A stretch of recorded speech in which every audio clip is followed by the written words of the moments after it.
Hey guys, Steven here, Fanatic Perspective. How about them Cowboys getting it done today, clinching the NFC East? I'm wearing my replica Miles Austin 50th anniversary jersey just to celebrate being division champs again, 2018 NFC East division champions, your Dallas Cowboys. We defeated the Tampa Bay Buccaneers today, 27-20. Just handling our business today. A lot of pressure all week mounting up in the media. Are the Cowboys going to fold? Are they going to choke? Heading into the New York Giants game, Week 17, Eagles getting hot behind Nick Foles. What are we going to do? How are we going to stand up? We go ahead and defeat, pretty inferior opponent in the Tampa Bay. No disrespect to them. They actually did play quite well today, offensively and defensively, but we held up and handled our business. Goal was to get a win at home and move on to getting ready for playoffs. So let's break down the game today because we're coming off a shutout loss to the Colts. A lot of talk about this offense. A lot of talk about even questioning some of the physicality of our defense. Starting with the offense, I did like the way they opened up today. The drive they had, getting 7, thought they were very balanced. And then when they got in the red zone, we keep talking about red zone offense, and that's all of a sudden become a thing for us. We actually implemented, Scott Linehan decided to reinstall our quarterback run game. We score on the zone read with Dak Prescott. Then we go away from that really the rest of the game. I think there was only one other play where the defensive end guessed correctly and stuffed them. But, it's just a little frustrating still with the lack of productivity. And I'm going to start with some of the critiques and the negatives so I can end on a positive note. But offensively, particularly in the red zone, it's still a struggle. I honestly think they decided when they got the quick change of possession on the fumble at the end of the game when they threw the fade to Michael Gallup, that they were just at that point just trying to work on that for confidence purposes. I think if that was a playoff game, they would have had. I would like to believe in my mind if that was a playoff scenario, they would have tried to work Zeke more in there. But at some point, you gotta build belief in the quarterback and the pass catchers that they can work the ball in the end zone via pass in those tight yardage scenarios. So it was good to see us finally convert. I thought the offensive coordinator, Scott Linehan, started pressing, especially when he ran that cute little play to Amari Cooper. And, Tampa Bay was all over it. And we're settling for field goals. So that has to get tightened up. We talk every week on this channel about Dak Prescott, his accuracy. Is he the quarterback of the future? Why is he taking so many sacks? You see some of those things on display today. Now, he only had 5 incompletions. He was 20 of 25 today. I did think it was a little difficult for him to get into rhythm because of the lack of touches off for the whole offense. We only had 49 snaps today versus Tampa Bay had, 72. I think they ran 72 plays. So, we weren't able to get into that flow that Tampa Bay was able to. And shout out to them for maintaining their, they came in with a great game plan. They're very, their aerial attack. We knew that coming in, but they converted time after time after time against our defense, which is actually pretty good against the pass. But offensively, Dak's, just touching on him real quick. Yes, the missed throw to I think it was Blake Jarwin on the cross where he's naked, just wide open. You got to hit that. I mean, it is what it is. Footwork, whatever you want to call it, squaring up your shoulders, got to knock that down. What's more concerning to me is still, even when they call the face mask on Vita Vea and Dak's completely turning his back to the defense. When there is an opportunity to work the ball into guys, him not seeing windows and making some sort of anticipatory throws downfield, it's really starting to get tired because the thing is like I'm noticing he's not really understanding depth, especially of these linebackers and safeties. If you keep, and we've done a great job. I think Zeke set the record today for catches by a Dallas Cowboys running back with 77. And when you keep working those little short dump offs and arrows and crosses with the running back, people are going to see that on film and start to cheat up. And you saw that a lot with the Tampa Bay linebackers making a concerted effort to take that away because we've been able to get a lot of yards after catch. When you're not properly gauging that depth, though, and the guy is really cheating down, you have windows over his head to your tight ends or your slot receivers to make some plays, and he's not anticipating those well at all. I thought Troy Aikman did a tremendous job today of being critical of Dak and highlighting those things. And it's crazy because I wish, to me, that's a Dak problem, but that's also a coaching problem, because who's on the sideline telling him what Troy's telling us? Who's on the sideline saying, hey, these are the windows, you have to... I don't know what Dak's progressions are when he's going through his read. I don't know who his primaries are all the time. When you go through the All-22, you have an idea of, where he turns his head and who he's working towards. But on those types of plays, they've got to tell him, hey, we know XYZ is your primary, but hey, Amari Cooper has one-on-one coverage out here. Identify that. Look off the safety and bang it over here, the slant or the post that we're running behind, whatever the concept we're running. Same thing with the tight ends. You're noticing linebackers come up, screw whatever it was, let's throw it over their heads. There's space, So, and it's going to be hard for defenses to really do a whole bunch of crazy things to bait you because of your running game and controlling the ball with Ezekiel Elliott. So, we have to get to the point with Dak of development, and that's something that will have to honestly be addressed in the offseason. That's why I'm still like, hey, whether it's Scott Linehan or the quarterback coach, or even if we're bringing in a consultant to help with those things from a awareness perspective. Yes, Dak has to improve pocket awareness, footwork, accuracy.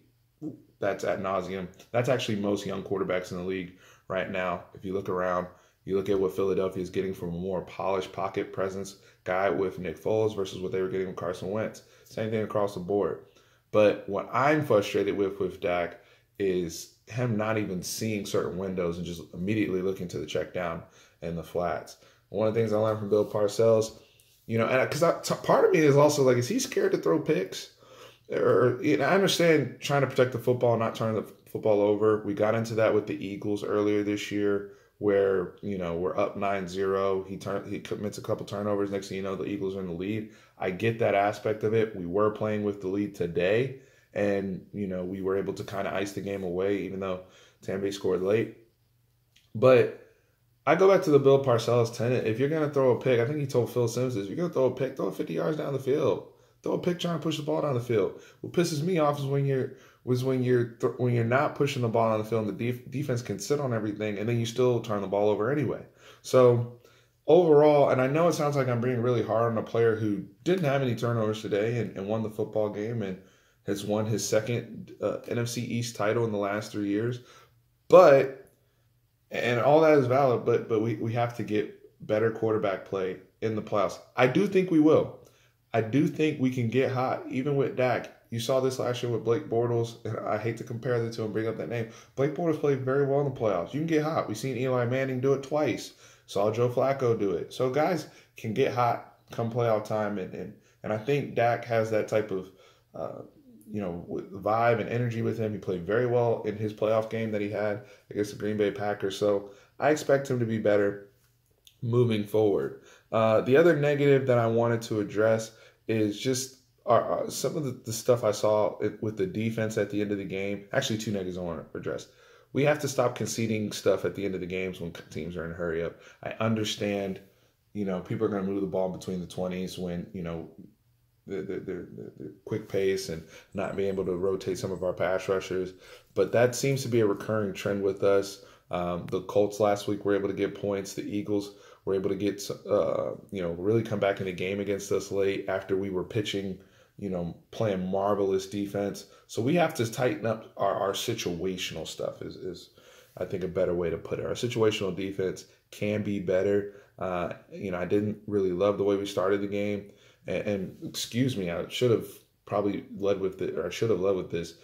Prayers to Tyrone Crawford and his next situation. I hope, it sounds like everything's going to be okay, but, and we saw him able to move all of his extremities. But shout out to Tyrone Crawford. Get well soon, brother. But defensively, we got to get better situationally and just continue to make plays. But the other negative, the officiating. The officiating was awful today. Making up calls at this point. I've never heard of a delay a game on the defense. The face mask that get missed. Mike Evans being allowed to essentially just be Dennis Rodman out there and do full arm, shoves, and nobody calls it. I don't know, but and I don't want to harp too much on that. I hate coin digging and officiating and stuff like that because it takes away from everything. But all over the league, man, the Randy Gregory thing where he and Randy Gregory, we're going to touch on that in my positives, but Randy Gregory makes a clean hit. His momentum is even guiding him after releasing off of a block. His momentum is guiding him into Jameis Winston, and they call roughing the passer. And I'm not just complaining about this as a Cowboys fan. This is as an NFL fan. I watched the Eagles-Texans game today, and you can't tell me that Clowney roughing the passer didn't cost the Texans at the end of that game. So it's across the league that we're seeing these things, and the officiating just has to be addressed across the board. I saw another play in the Steelers-Saints game with Joe Hayden where, he put a feather on Alvin Kamara and they called pass interference in the end zone. That leads to points. The Clowney thing, team trying to close the game out, that leads to points and they lose. So across the board, the competition committee, these things need to be looked into as far as I'm concerned. Going into the positives, because the way I've been talking, it sounds like we lost the game. But, with the limited touches, it was good to see Zeke get back on track.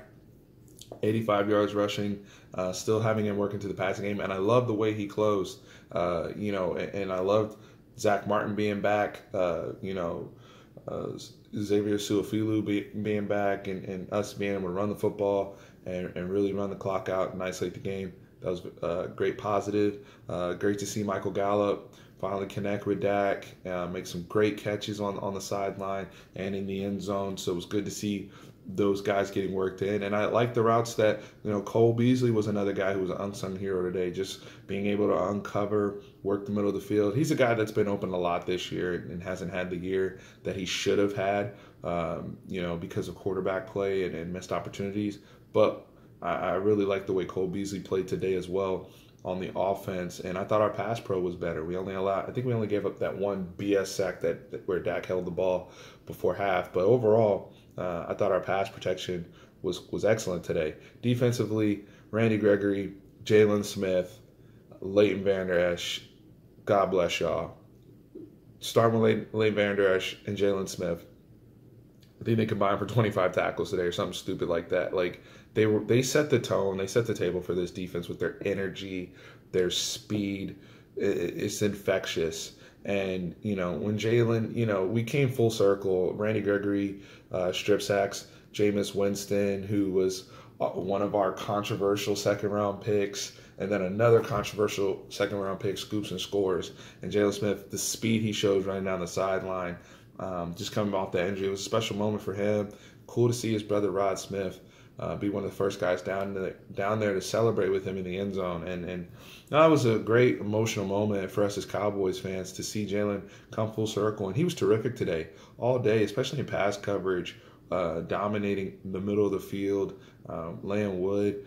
Even Xavier Woods, speaking of wood, that's another play that officials missed where he's squaring guys up properly. We're starting to see Woods come down here and really get physical. So I like what I'm seeing from there. But Jalen, Leighton Vander Esch at the point of attack, doesn't miss open field tackles. He gets in the backfield. He's just a menace. He's so fast, big, strong, the whole bit. Covers so much ground. At this point, it's obvious he was a Pro Bowl snub, but, they favor the pass rushers at that linebacker position, especially the outside linebacker position, I should say. He'll have many Pro Bowls in his future, as will Jalen Smith. Nothing to worry about there. Randy Gregory, many people off the Randy Gregory bandwagon, doubting him, undisciplined football player, all that. But you see why this team sticks with him. You see why Jason Garrett sticks with him. that he's a special talent, raw speed off the edge, unbelievable bend. He just gets through people. He had gotten called for offsides or neutral zone infraction, and then he came back to the very next play and still made a play. The speed, and it's intimidating for offensive linemen. When you have somebody like that with a first step out there, especially that's long like he is, there's a reason why he would have been a top 5 pick coming out of the draft. They don't build guys like that. The key with him is whether it's him, guys like you see this with like a Josh Gordon, or even going back to a Justin Blackman, it's just the off the field stuff. Can he keep it together? Hopefully he can. But I really, really, really like what I saw from Randy Gregory today, and the defense as a whole. I thought Byron Jones had a really good game. I know he gave up the one big play to Mike Evans early, but again, he was shoving all day. It is what it is. Byron Jones got more physical with him and played with great technique throughout the day. So overall, I mean, great performance on our behalf. Hopefully we can get some guys some rest, but I don't want us to fall too much to, getting out of sync. I want us to still go into New York, play good football, beat the Giants, get to 10-6, and go into our wild card playoff game with better rhythm. Is what I would like to see. But I'm glad, hey, that this whole, narrative of the Cowboys might choke in December, let's put that to sleep. But, we won. Let's advance. We celebrate the division title today. We'll move forward to getting ready for the Giants and getting ready for the playoffs. So overall, y'all chime in with your thoughts. Let me know what you guys think, good, bad, ugly, about today. Starting to reflect really on the season as well. So appreciate you guys as always. If I don't talk to you guys before Tuesday, have yourself a very Merry Christmas to you and yours, all the families out there, and appreciate you guys as always. Thank you.